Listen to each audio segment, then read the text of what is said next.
Om, Om Sahana Bhavatu, Sahano Bhunaktu, Sahaviryam Karavavahe, Tejasvinavaditamastu ma Vidvishavahe. Om Shanti, Shanti, Shanti.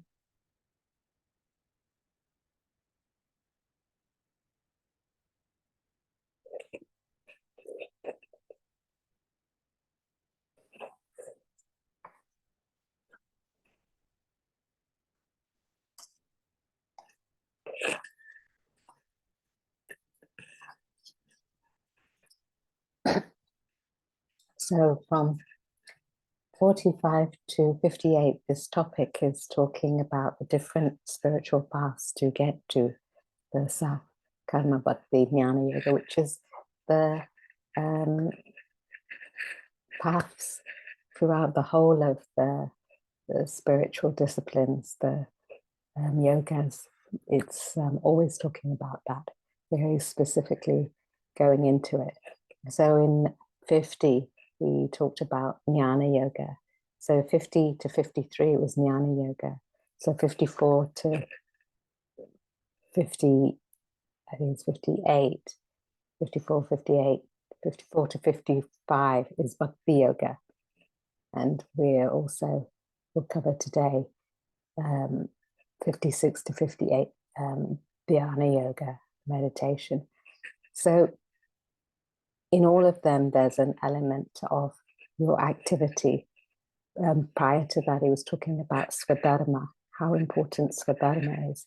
I'm just sort of like shifting it back and going forward so that you understand how this all links together, the importance of understanding your own temperament and nature, then understanding the predominance of what sort of characteristics you might be, and pursuing that sort of activity to actually enable you to evolve. So that understanding. So later on, or in last week's class, or maybe it's the week before, we're looking at 50, verse 52, 51, 52, self-control. It mentions being solitary, eating a little. All of these are to a part of your spiritual pursuit is talking about being moderate. Having self-control, self-discipline enables you to move through your life, but moderately, no deprivation, no indulgence. Importance of that is to be spiritual. That is to be spiritual. To be either or in the name of being spiritual just doesn't make sense. Normally we don't refer to indulgence as being spiritual, but you know, in some places it actually said if you keep going through that desire, you'll get rid of it. It doesn't work, actually. It gets perpetuated. So moderation gives you a smooth path. You're never feeling, you're able to be objective when you're moderate. Gives you balance, even keel. So he mentioned in 53, you've got to get rid of your ego. So what is that ego? That ego is that resistance to your world, to how you relate. The resistance to your world because of your placement of your one's own importance. The I and my is important. So it's mine. I always have my own interests rather than something bigger, which causes the problems.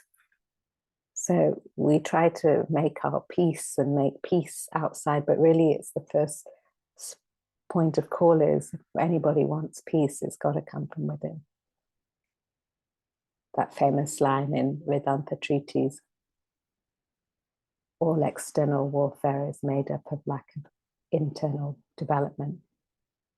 So our quarrels outside is because of the lack of our own sorting out inside. which is the whole path. It's never every day perfect, but we can work on it.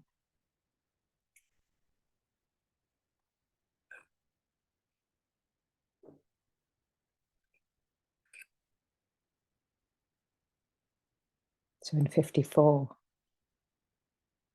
it's talking about that detachment, that evenness, neither grieves nor desires, alike to all beings. When you have that devotion to something higher, you enable yourself to have a identification, a connection.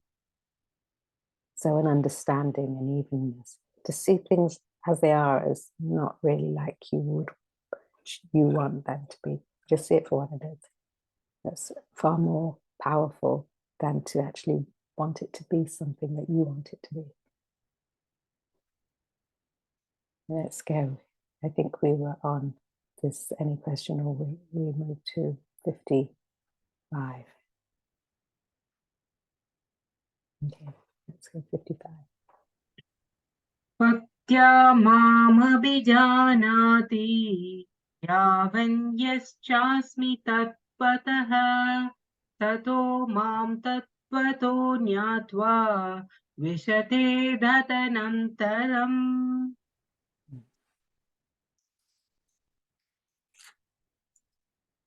So if you could read. Verse 55. By devotion, he knows me in essence, what and who I am. Then knowing me in essence, he forthwith enters into that. So he uses this word tattvataha twice. So me in essence. So he's talking about me in essence, the devotion. When he's using me, it's always that devotion. So we identify it right now with our body, mind, and intellect. So that devotion towards something higher in the aspects of everything we're pursuing, whether it be in terms of our physical or in terms of our emotional or in terms of our thinking, there's a feeling of devotion, a feeling, an emotion which oils what we do. So there's a constant thinking of the self, something beyond our body, mind, and intellect, something bigger. There's a constant awareing of that throughout our activities. So tattvataha, holy in essence. What's that essence? From time to time, you might get that feeling, oh, it's like that. But it's actually not that. But it's the nearest we can get that feeling. Sometimes when you're present to your actions and you think, this is all blissful, or you identify with an understanding of another person as yourself. You understand it. That devotion, surrender to something bigger. When there's an emotion on the same level, I think we've all understood here in this class that it's love, a feeling, an identification. When it's towards something bigger than oneself, it's devotion.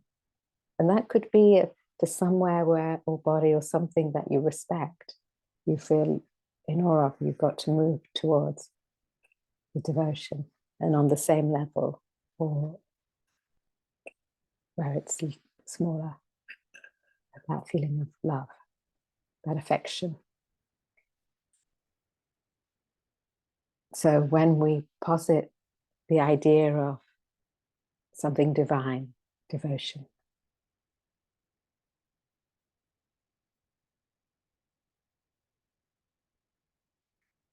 as we keep with this identification, one becomes it.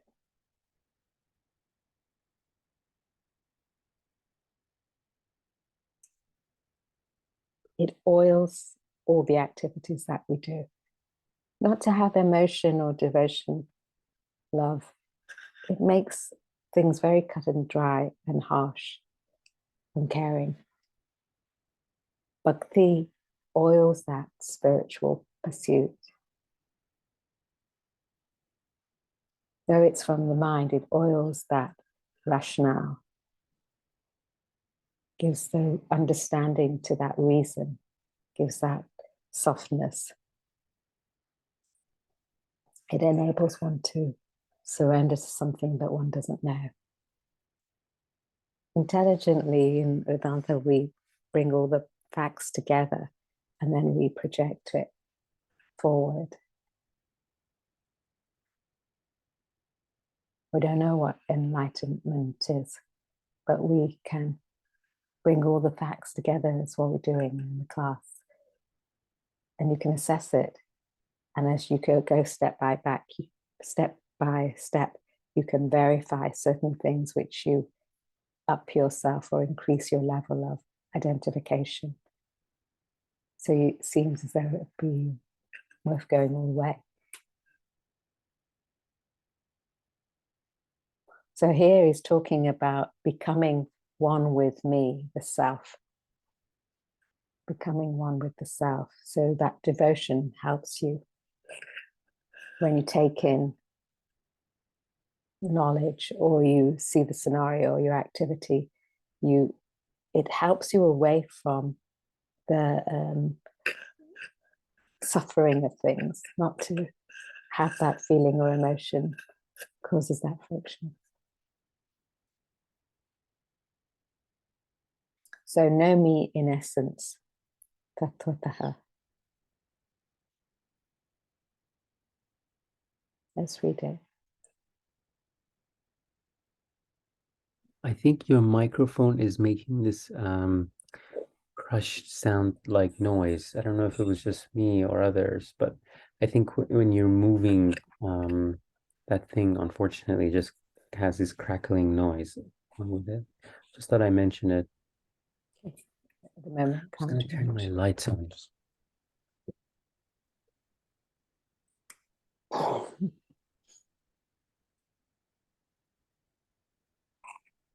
Verse 55.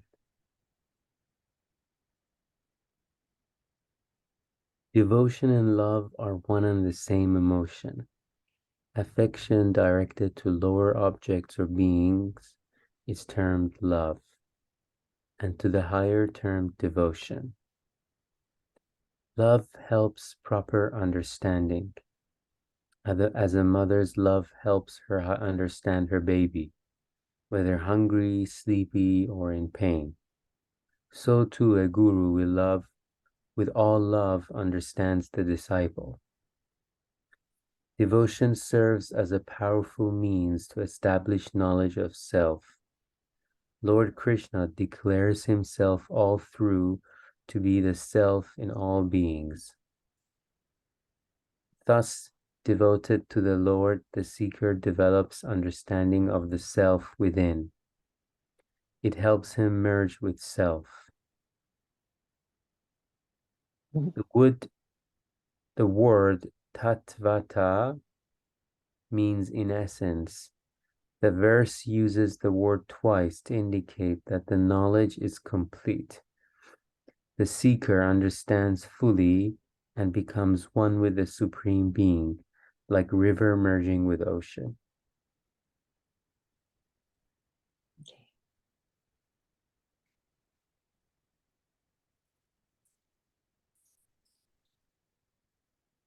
Let's go. 56. 56. I think Vidya may be having some internet problem. Okay. Vidya, are you there?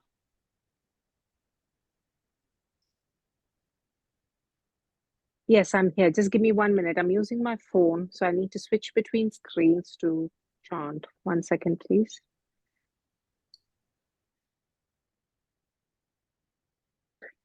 Sarvakarmanyapi sada.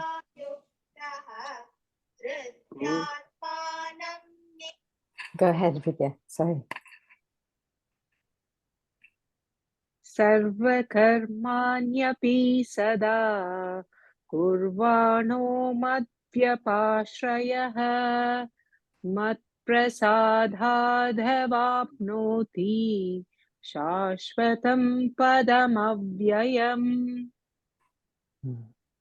Tim, if you could read that verse.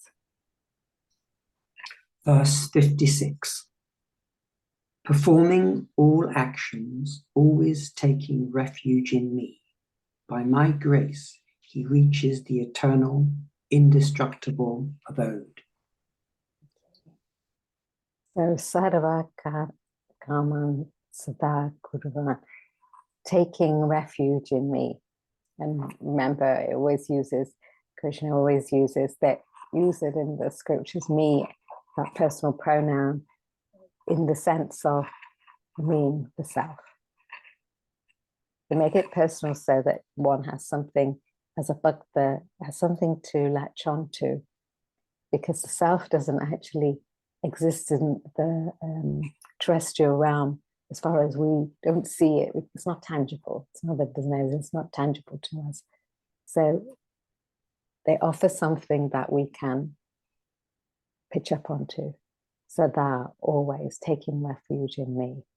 So it means that it's not just some of the times, it's not when you come to this class, it's not when you, there's a constant practice going on. So in your mind, to get to this truth. So this verse talks about the mind, and the following verse talks about the intellect, as it were. So he's giving advice here, taking refuge in me, performing all actions in me. He's offering by my grace. In actual fact, by my grace, often we're encouraged in this way that, you know, if we get that support, we go with it and we're supported. If somebody's with you and helping you, you feel able to do it. Often many people have trainers in their physical activities. It's not that you can't do it on your own, but when somebody's with you, you feel that you can move and stretch yourself that little bit more. So one could argue you should be able to do it yourself. So by my grace, the reality is at the end of the day, you have to do it yourself. And you get that grace by doing it. So by putting your effort, you see that grace, as it were. There's nobody doing it for you. So at the moment, we just examine what are we actually devoted to? And we're devoted to all the things of the world, the name, fame, our positions, what we want. We're running after all of that, the toys. So when you think on it, it's to make you aware that it's something else that you've got to be focusing on. So it's constantly taking you back to the self in throughout your actions, your thinking.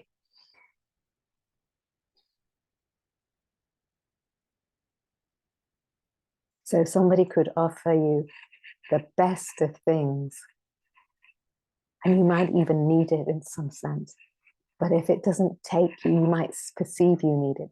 But if it's not taking you to that truth, you've got to be strong enough to say no. Thank you. I don't need that. I have none of thy hands. Quietly you say it, don't have to tell everybody aloud. So the world offers and offers lots of information, lots of ideas, lots of things to do. One has to make informed decisions of the route one takes by thinking, reflecting, having that surrender to something bigger than oneself. So not to get into that rut, being able to focus on something bigger, having that mumukshapva is talking about. So the story of Nachiket, Nachiketas, who went to Lord Yama. He went to Lord Yama, Lord of Death, to learn Brahma Vidya, the knowledge of the self. And he went to the Lord of Death because he thought if he chooses another god or somebody of such, that what if his teacher dies in the process of him learning Brahma Vidya? So the Lord of Death can never die. So he went to the Lord of Death. So he was given 3 boons by him. And really, Nachiketas was hell-bent on learning Brahma Vidya. He wasn't interested in anything else, but he had to take the boons. So his father was not well. So he said, okay, make him well. Then his friends and family were not doing so good. So, okay. And the 3rd boon, he says, I want Brahma Vidya, knowledge of self. I won't go, not that near thee. He didn't leave until he got it. So that dedication on the thought of that self to get to the truth. So by my grace puts it here, which misleads people. It's not by your praying that you will get that grace. It's your prayer is, your worship is by that refinement, that intellectual refinement, that act, karma refinement, for your activities, that bhakti, that devotion to something bigger.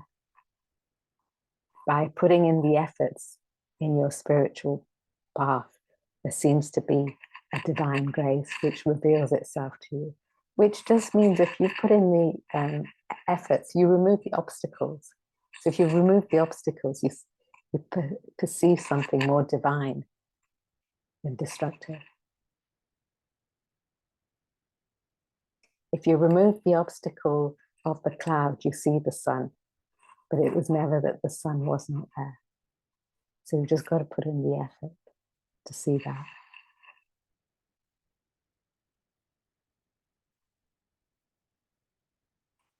Let's read it.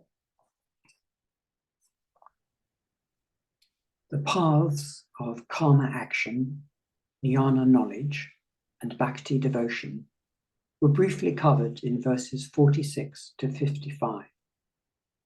Practicing them, a seeker reduces desires or vasanas. His mind becomes purified, intellect sharp and alert, thus prepares himself for meditation and realization of self. Herein, the Lord directs the seeker to surrender his mind to him while acting in the world, to practice this at all times and not allow the mind to slip into unproductive channels of materiality and sensuality. Krishna declares the seeker would reach the eternal abode by my grace, mat prasadat. The Lord's grace is universal, though it seems preferential here. His grace spreads like sunlight everywhere, to everybody. But a person can deny himself sunlight by placing an obstacle and restore it by removing the obstacle. Yet he cannot claim to have brought in sunlight. Sunlight is all-pervading, ever-present. He can only remove the self-imposed obstacle. Similarly, the ignorant has foolishly denied himself the grace of Brahman. When he eliminates his ignorance through spiritual discipline, he regains the infinite grace of Brahman.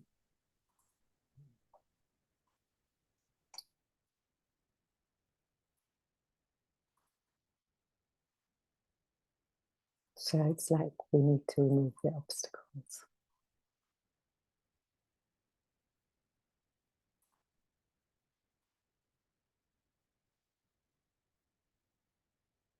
So refine the thoughts of one's mind, make them more pervasive, universal. Act on one's karma, remove that selfish interest, have a higher ideal, a focus that the mind can fix on. So there's an emotion, devotion running to something higher. So then it creates an ability of concentration. When something's concentrated on something bigger, the lower falls away. And one's thoughts become more refined to see a bigger perspective. So you get that much, to that extent, an objective view. So in that, one's relationships are also more refined, detached in the sense of you have the interest, but a disinterest. So they're not harsh and full of that I and my, but they're actually helpful, objective, sattvic.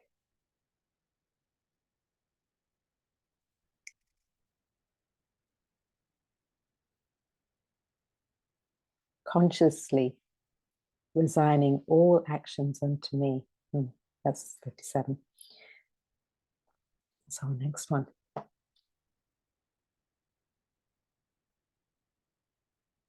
Let's go. 57. Chetasa sarvakarmani mahi sannyasa buddhi yogam upashritya machita satatam bhava.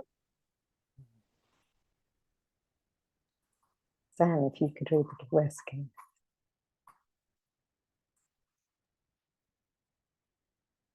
Consciously regaining all actions onto me. Resigning. Huh? Resigning. It's okay. Oh. Consciously resigning all actions onto me, regarding me as supreme, resorting to yoga of discrimination, fix your mind ever on me. Mm-hmm. So we were talking in 56 about the mind. So when the mind's emotions are fixed on the higher, performing all actions, always taking refuge in me. So whilst you're acting, the mind's fixed on something higher.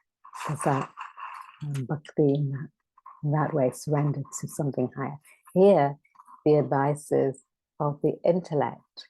So using that open eye meditation makes that distinction, that discrimination, real, unreal, using your subtle intellect, real, unreal, just making that rationale. So whilst you're acting, you're conscious, got that at the back of your mind, the Shruti of the self. The other day we went to, I know that you will know, but we'd gone to the Diwali program, and they had at the Middle Temple, and they had Orissa classical dancers and a musician, violinist. And at the back of the violinist playing, there was a Shruti all the way through, a sound to help that violinist keep on focus to what they had to play. So a Shruti, like a metronome you use as a sound to keep everything on track. So here we have to have that sort of Shruti, a sound running in the background, a focus, a thought running through the background of the self. So in every action, every perception, every emotion, and thought, every discrimination, we've got that I am Brahma, I am Atma Brahma. You've got that thought running through. You're keeping yourself on that level, not getting into the rubbish of the world's going on. You're keeping yourself pitched on something higher. So constantly operating open eye meditation, it is called. Constantly reminding yourself, I have one person who every so often asks me, do you read any books? And I go all day long and I'm reading some. Do you watch movies? But when you recognize that the biggest entertainment or the biggest movie or the biggest book you're reading is when you behave like an actor on a stage, you always have your thoughts resting on something higher. And then you play the play of life, doing your best not to get involved, keeping yourself objective to the task in.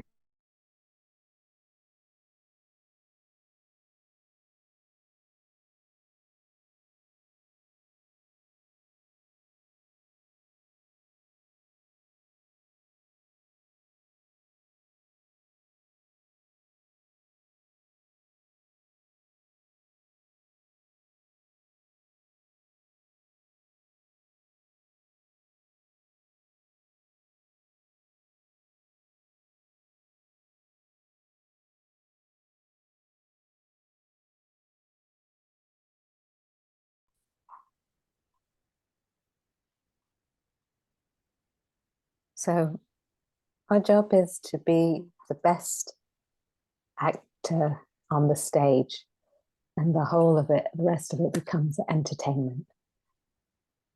Entertain, you don't have to go to the movie. You don't have to just watch the entertainment.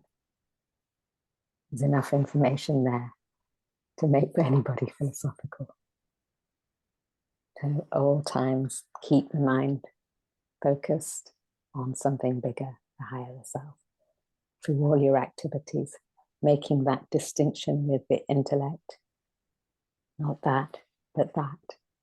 What's real and what's unreal. Subtle intellect, being focused upon the self.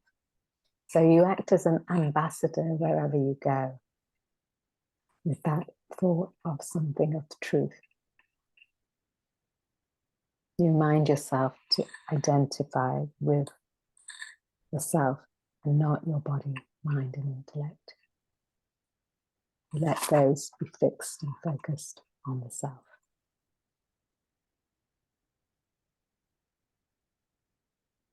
Otherwise, it's easy, one gets involved. Every moment you're getting involved. Every moment it's, I bit my thumb, oh, but not at you. And then the two, Montagues and the Capulets, would. One soldier went like that and the other one got insulted. So we start our quarrels. Mine and yours, not Walsh. So actor on a stage, you have to remember that open eye meditation. Let's read it.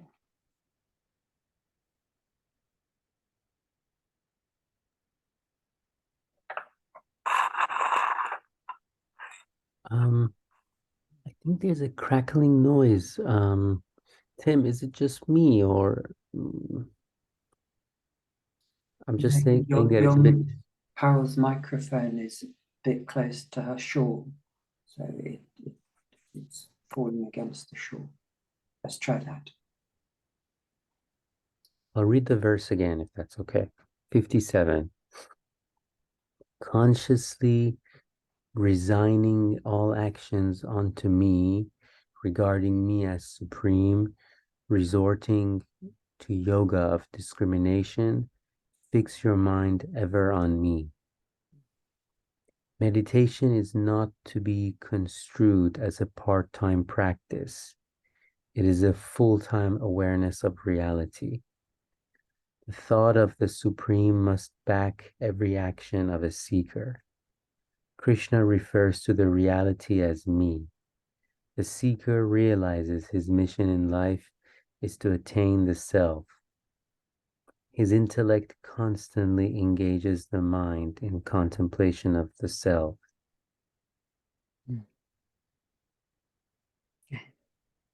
So, Buddhi yoga. sorry. So we've been talking just explaining the verse in terms of open eye meditation. One has to be proficient in that open eye meditation to sit in meditation.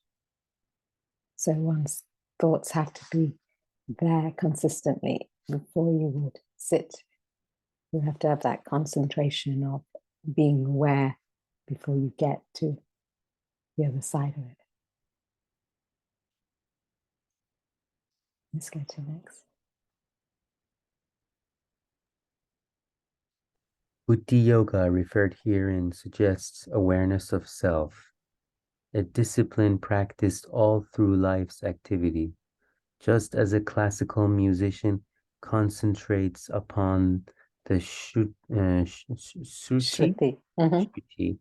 So just as a classical musician concentrates upon the shruti background note while he courses through different songs, ragas, tunes, and talas, beats. Okay. Even so, the seeker keeps his subtle intellect focused upon the self while he engages himself in physical, mental, and intellectual activity in the world. So, Buddhi yoga, Buddhi intellect yoga, jnana yoga, many different names, but essentially that which is making that distinction between everything in the world and something out of the world, using subtle intellect.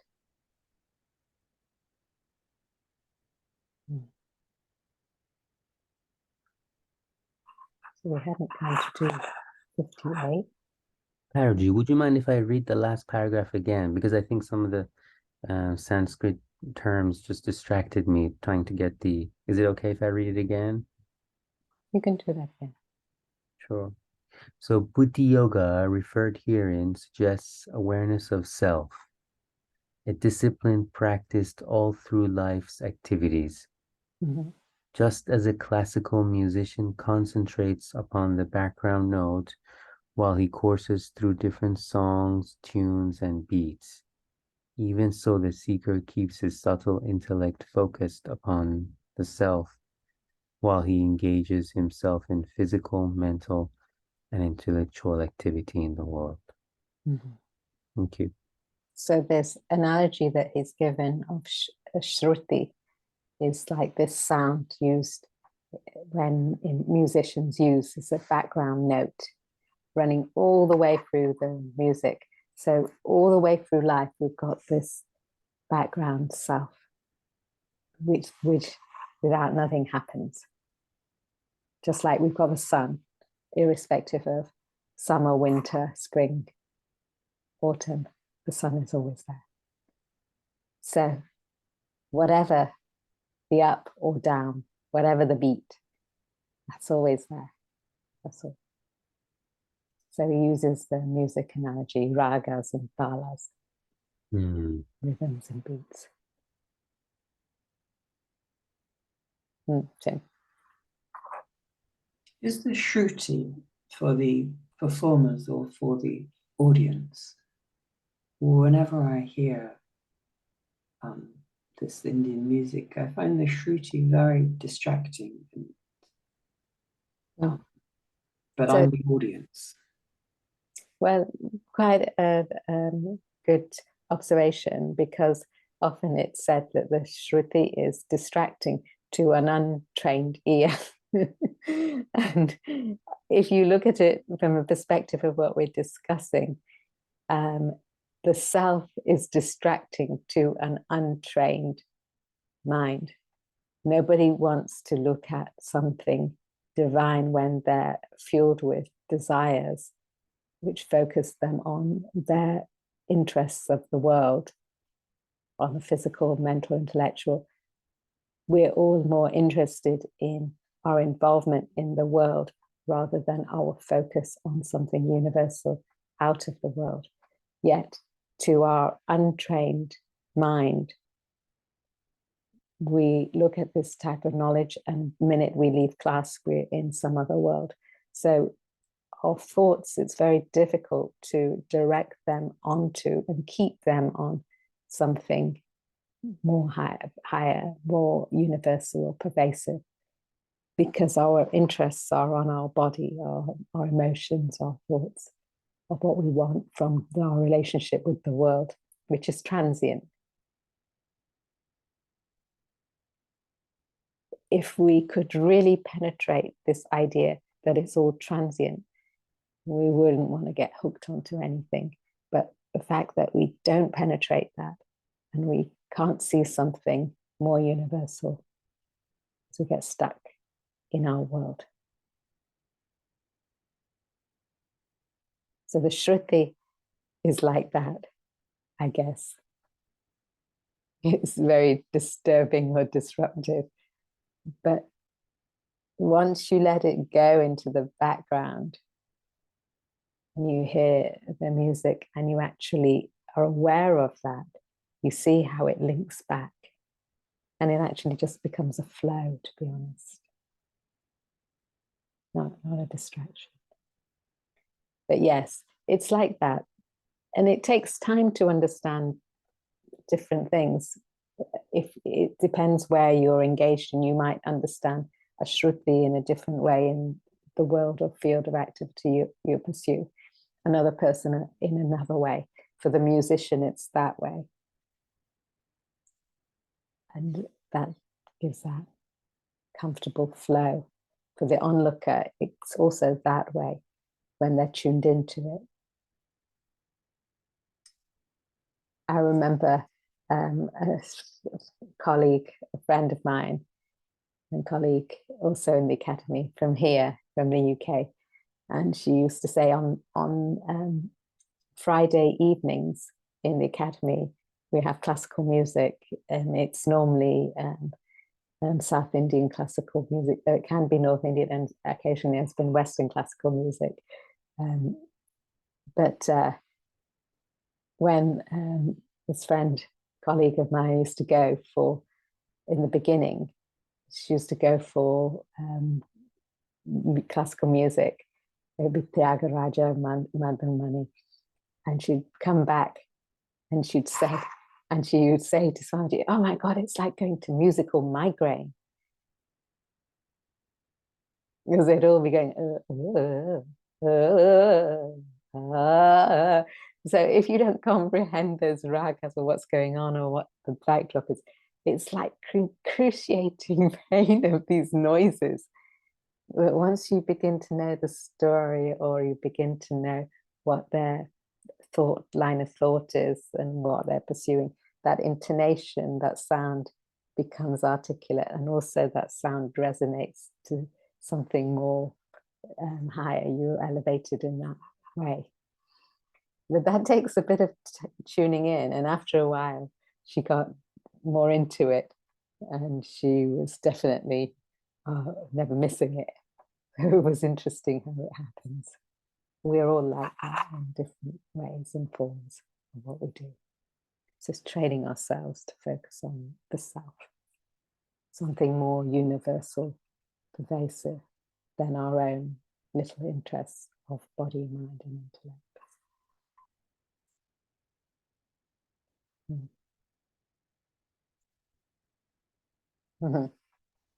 When people talk about Shruti, they often take the analogy of the bagpipes, the Scottish bagpipes, which for technical reason also produces a constant drone, but it's not a deliberate musical choice. It's the way they're constructed.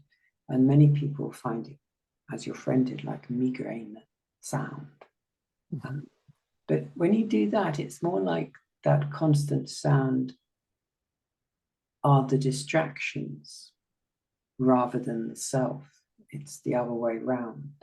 We're distracted from the music by our concerns, our sensual concerns or our emotional concerns. Can be, but it could also be the other way around. You see, if you look at just as in your example, if you look at that deep sound of the drone of the bagpipes, if you actually examine the sound of the player, you know, it sounds quite squeaky, and you know, there's only a certain number of variations they can play with those notes. So they've got to order them quite articulately. So in actual fact, when I think of the bagpipes, I think that drone actually complements the squeakiness. You know, I can't do it. but so the depth enables the change of sound, the music.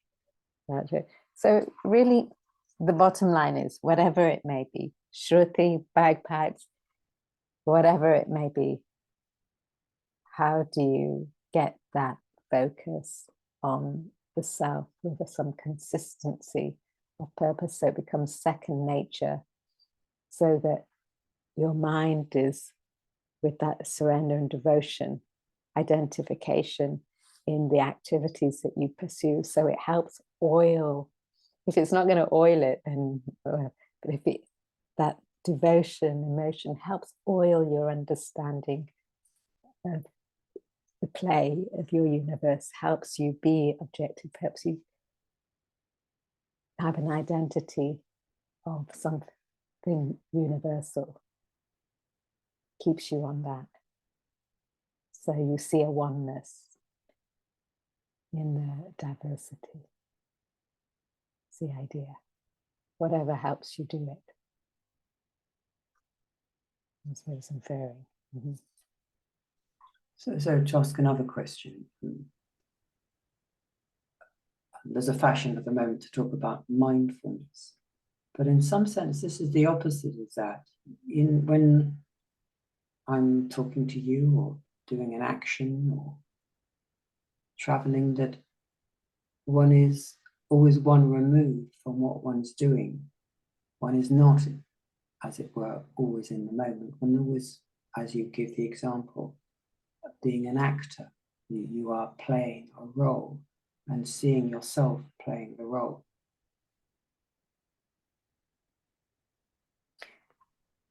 So it's a deliberate detachment in everything you do from what you're doing, which is just curiously the exact opposite of what people fashionably talk about mindfulness. But I would ask the question, is it? Because how are we defining what? When you are objective, you can afford to be in the present moment. It's when you're not objective that you can't see the wood for the trees, and one gets embroiled in the worry and the anxiety, so they can't keep present. So if you try to hold a mind which is full of desires present in the moment, it either has to be something intensely swadharmic which holds you there, or important to you that you can hold yourself there. Otherwise your mind's switching to somewhere else. So having it anchored in something bigger enables you actually to be present when one has a lot of desires. And the more one refines that, and there's a consistency there, that shraddha, to hold yourself, the more objective, the more you actually can get into being mindful in your activity or whatever it is that you're doing. And activities doesn't necessarily mean running around like a chicken without a head. It's actually considered in what you do, whether you are sitting, leading up to quietude, whether you're in activities pursuing your desires, to refine that.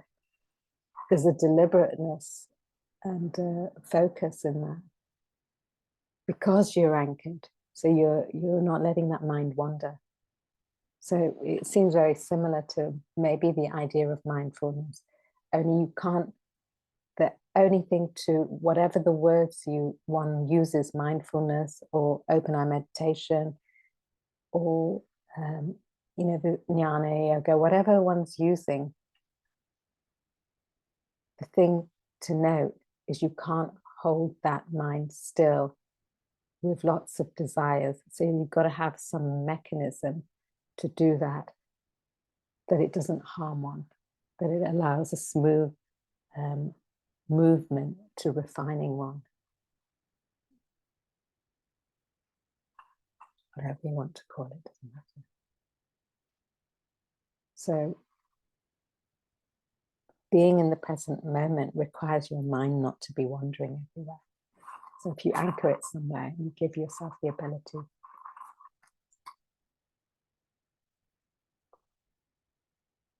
I don't know, that's what you're... Thank you. Ariel, let's go. Hari Om. I just had a quick question, if I may. If I may, Yes, I can go wait ahead. and always ask it next time or No, whenever. go ahead. No, I Go was ahead. just thinking when you said, like, when you focus on just one desire as opposed to your mind running all over, what if someone has just one desire and it is not self-realization? It's not possible.